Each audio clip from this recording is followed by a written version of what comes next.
Hola, bienvenido a un nuevo episodio de Ñanfistrofio. Y en esta ocasión voy a hablar de un tema que es bastante restringido, podría decirse, porque es un tema relacionado con la escritura. De vez en cuando es mucho decir porque no hay muchos episodios todavía en este podcast, pero a mí me gusta la literatura y me gusta hablar de literatura.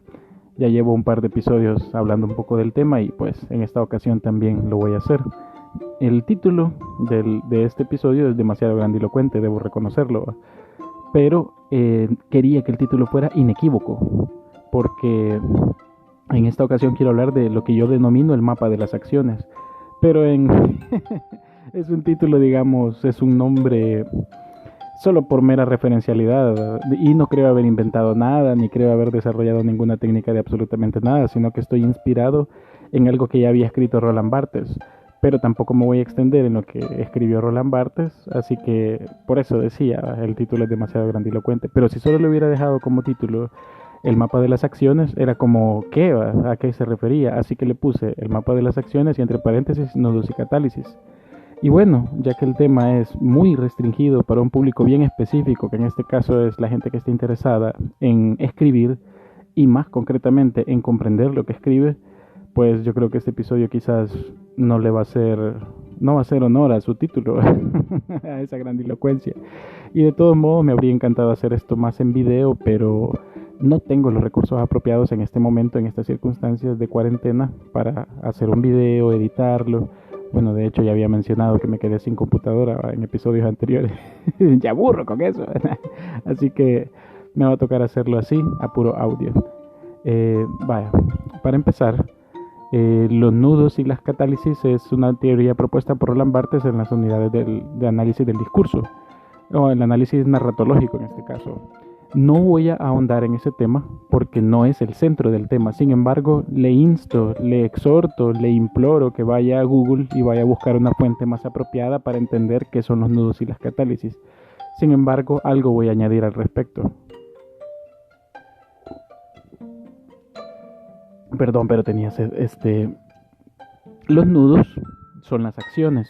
Bueno, vamos por partes.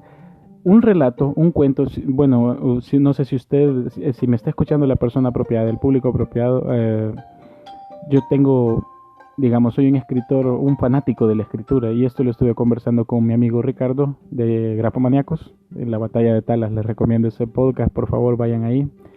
Estuvimos hablando sobre técnicas de escritura y todo eso porque ambos somos aficionados a la escritura. Tal vez algún día alguno de los dos publica, pero por ahora, mientras no hayamos publicado, simplemente somos aficionados a la escritura.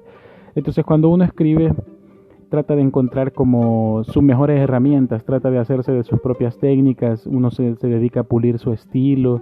Nadie es iluminado en esto, así que yo no soy ningún escritor profesional que le va a dar un consejo a usted de ninguna naturaleza de trascendencia. Para eso están los manuales, para eso están, no sé, verdaderos maestros del tema.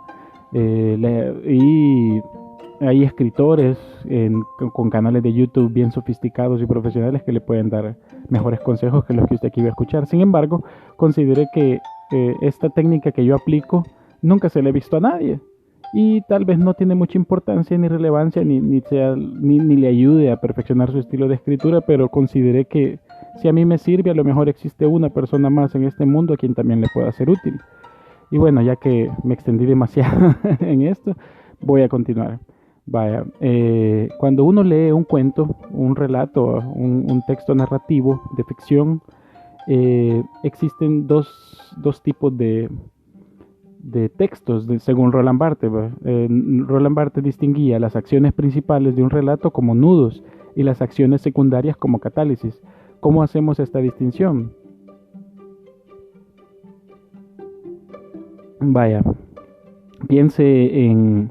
Lo mejor sería de que usted tuviera papel y lápiz y tuviera su cuento a la mano, si tiene un cuento suelto por ahí, un cuento cortito, o si quiere aplicarlo con un cuento de otro autor, esa es una mejor forma. Esto ya es para efectos prácticos. Supóngase que usted tiene un texto, no sé, como 100 años de soledad. ¿Se acuerda, verdad? 100 años de soledad. ¿Se acuerda? Me refiero al inicio. Si no, pues busque el libro, busque la novela, téngala a la mano. Yo lastimosamente no tengo ese libro a la mano, pero recuerdo el inicio. que dice así: muchos años después, frente al pelotón de fusilamiento, el coronel Aureliano Buendía habría de recordar aquella tarde remota en que su padre lo llevó a conocer el hielo. Vaya, el párrafo sigue, ¿verdad? Macondo era entonces una aldea de 20 casas de barrio Cañabrava. Eh, Usted lo que va a hacer en un papelito, si tiene papel y lápiz ahí para hacer este procedimiento, es que por cada palabra, si lo está haciendo con su relato, mucho que mejor. Si lo está haciendo con su propio escrito, con su ejercicio literario, mucho que mejor. Lo que va a hacer es agarrar un papel y el lápiz o lapicero, lo que sea, y por cada palabra va a hacer una rayita. Así que eso le podríamos decir el mapa de las rayitas, pero ya va a ver que esto tiene un propósito. Entonces va a poner, digamos, yo que estoy poniendo el ejemplo de 100 años de soledad: muchos, rayita; años, rayita; después, rayita; frente, rayita. Y así va, muchos años después, frente al pelotón de fusilamiento. Ahí le va a quedar un montón de rayitas, ¿verdad? Al final. Y cuando tenga en el caso, supóngase que su relato tuviera, no sé, 1500 palabras, van a ser 1500 rayitas. Yo sé que suena bastante, pero esta es una técnica que honestamente a mí me ha servido mucho. Es una pena que yo no sea ningún escritor con una publicación acreditada o algo, no he publicado cuentos ni ningún libro como para mostrarles mis resultados personales. No los tengo, así que no tengo solvencia, pero pruébelo y luego me cuenta. Si me tiene algún espacio donde dejarme unos comentarios, pues usted me contará. El punto es que cuando tenga todas esas rayitas debe identificar los nudos y las catálisis, pero no lo va a hacer mediante el sistema clásico de análisis estructural, porque no ese es el propósito. No quiero que lo haga mediante el análisis estructural estilo narratológico, ni pretendo enseñarle algo que académicamente se lo van a enseñar mejor en la carrera de letras, por ejemplo. Lo que quiero que aplique es que distinga las dos clases de acciones: las acciones principales y las acciones secundarias. En las acciones secundarias solo va a dejar la rayita, pero cuando logre identificar una acción principal, que en este caso es un indicador a través de un verbo, a esa le va a poner una raya vertical, formando así una crucita. Entonces vamos a ir raya por raya. Muchos años después, frente al pelotón de fusilamiento, todas esas son rayas: rayita, rayita, rayita. El coronel Aureliano Buendía, también rayita, rayita, rayita, rayita. Habría de recordar ya es un verbo de acción principal. Si usted se fija en todo ese fragmento citado: muchos años después, frente al pelotón de fusilamiento, el coronel Aureliano Buendía habría de recordar. Esa primera acción es importante. Esa primera acción mueve el relato. Si quitamos esa acción, todo se pierde, todo queda como una especie de invariabilidad imaginativa que no lleva a ninguna parte. Entonces, las acciones principales se pueden distinguir porque son aquellas acciones que sin ellas el relato no funciona. Así que distinguir las acciones principales, los nudos, ese ejercicio le va a ser muy enriquecedor para identificar cuándo su relato se mueve y cuándo su relato está lento para arrancar. Si en todo lo que... Ahora bien, el ejemplo que le estoy citando es de una novela. En las novelas las acciones a veces son más distanciadas las unas de las otras, porque está más lleno de catálisis, es decir, de carnita, de detalles, de acciones secundarias. En el ejemplo citado de 100 años de soledad, muchos años después, frente al pelotón de fusilamiento, el coronel Aureliano Buendía habría de recordar acción principal. Habría de recordar la noche, ¿o qué dice? Muchos años después, frente al pelotón de fusilamiento, el coronel Aureliano Buendía habría de recordar aquella tarde remota en que su padre lo llevó a conocer el hielo. Todo eso es catálisis, o sea, rellenito, carnita. Y de ahí sigue con otro rellenito, con otra carnita. Macondo era entonces una aldea de 20 casas de barrio Cañabrava que se precipitaba sobre agua diáfana, no sé qué, rocas grandes pulidas como huevos prehistóricos. El mundo era tan reciente que muchas cosas carecían de nombre y para nombrarlas había que señalarlas con el dedo. De ahí dice: todos los años por el mes de marzo un grupo de gitanos, no sé qué. Cuando ya empieza a hablar eso de los gitanos, ahí hay una segunda acción. Esa acción fundamental mueve el relato, ahí hay otro nudo. Pero todo lo anterior, que es la descripción y todo ese rollo, ese es catálisis, es carnita. Entonces, si usted puede llegar a realizar el mismo ejercicio con su cuento, con su creación de escritura creativa personal, va a notar si su cuento tarda o no en arrancar. Al menos a mí personalmente me ha sido de una gran utilidad. A veces me he dado cuenta si en el primer párrafo no puse ninguna acción, sino que fue un arranque lento, lento, lento, como empujando la carreta. O a veces me doy cuenta que he comenzado un texto personal con una acción de una sola vez, una acción principal, que si esa acción no estuviera, el relato estaría más lento. O en todo caso, sin esa acción, el relato no puede caminar. Así que le insto a que trate de realizar el mismo ejercicio. Suena lento, pero si uno ama lo que está escribiendo, digamos, si le pone cuidado a todo el proceso, de creación, uno puede percatarse de que el texto podría mejorar en el ritmo, sobre todo, al menos a mí me ocurre. No es necesario que todos sean crucitas, porque digamos, quedan como rayas y crucitas, ¿verdad? Como que fueran signos más y signos menos. Un cuento no es 100% acciones. Por supuesto que el cuento necesita las catálisis, en este caso, las carnitas, el rellenito. No todo puede ser la coyuntura, el hueso, la estructura principal.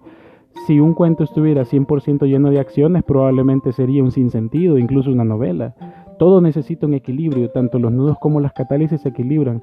Habrá un autor que use más, habrá un autor que use menos, y habrá un autor que sepa equilibrarlo perfectamente. Ahí tiene el caso de Cien años de soledad. Cien años de soledad tiene las acciones justas para una novela de su extensión. Borges, por ejemplo, es alguien que en sus cuentos coloca menos acciones y utiliza más carnitas, más detalles. De hecho, él hace unas grandes digresiones. ¿Y qué implica esto en el caso de Borges? Bueno, aparte de la erudición buena o falsa o parodia o como lo quiera ver, además de las digresiones como narrador, eso también marca un estilo personal. En el caso de él, marca una mística de contenido, porque se me ocurre el Aleph de Borges. ¿Cómo es que dice? La candente mañana en que Beatriz Viterbo murió, no sé qué. Cuando dice que Beatriz murió, ahí está la primera acción. Sin esa acción el cuento se cae. O sea, esa primera acción es fundamental para que el relato se mueva. Pero de ahí toda esa parte es un párrafo larguísimo. Todo eso es catálisis. O sea, carece del resto de acciones. ¿Cómo es que dice? La candente mañana en que Beatriz Viterbo murió, en un día de agonía que no se rebajó un solo instante del sentimentalismo ni no sé qué. Vi cómo cambiaron un letrero de no sé cuánto, dice Borges. Ajá, debería tener el texto aquí, lo lamento, pero no tengo el libro a la mano. Y de ahí dice, cambiará el mundo, pero yo no, pensé con melancólica vanidad. Alguna vez lo sé, mi vana devoción la exasperaba. Muerta yo podía consagrarme a su memoria sin esperanza, pero también sin humillación. O sea, todo eso cuando lo dice sí, es digresión, digresión, digresión, digresión. Pero de ahí decide visitar la casa de Carlos Argentino Daneri. Entonces esa es una segunda acción. Sin esa acción el cuento no se mueve. Ese es otro ejemplo que le pongo de nudos y catálisis. Los nudos como acciones principales, la muerte de Beatriz y de ahí visitar la casa de la calle Garay a Carlos Argentino Daneri para celebrar el aniversario luctuoso de Beatriz Viterbo. De ahí todo lo demás es relleno. A mí personalmente, como repito, me ha funcionado. Yo le insto a que lo intente y me cuenta. Ahí se va a percatar cuántas veces, porque a mí me pasó las primeras veces, cuántas veces en mis intentos de cuento, porque pues no sé hasta qué punto mis relatos serán buenos o no, pero en mis intentos yo me daba cuenta y decía, ya vi que pasé página y media sin ninguna acción, me costó arrancar, y ahí me voy percatando. Como repito, uno encuentra su propio equilibrio. No olvide que, por ejemplo, García Márquez le encantaban los buenos inicios y los buenos finales. No quiere decir que el resto fuera malo, sino que a él le encantaba que comenzara con acciones, que todo comenzara con acciones. Entonces ahí, puede hacer este ejercicio probando con otros autores para ver el mecanismo del ritmo de otros autores, o puede probarlo con sus mismos textos. Pero en fin, espero haber dado ejemplos sobrados. Espero también que si esto llegara a tener cierto nivel de repercusión, me encantaría que en mejores circunstancias poderlo hacer un mejor formato. Me gustaría poder subir esto a YouTube, hacerlo en una pizarra, poner un cuento corto, qué sé yo, de unas 300 a 500 palabras y hacer un ejemplo más apropiado, por si a alguien esto le puede ayudar. Pruébelo con sus propios cuentos, pruébelo con sus propias creaciones, haga ejercicios y por supuesto lo de siempre que cualquier escritor se lo puede llegar a decir, ¿verdad? Escritores de verdad, no escritores aficionados como yo. Escriba y la práctica pues a uno lo ayuda a mejorar. Y bueno, creo que me he extendido demasiado. Si ha escuchado hasta aquí le agradezco y espero que nos escuchemos en la próxima. Así que hasta pronto.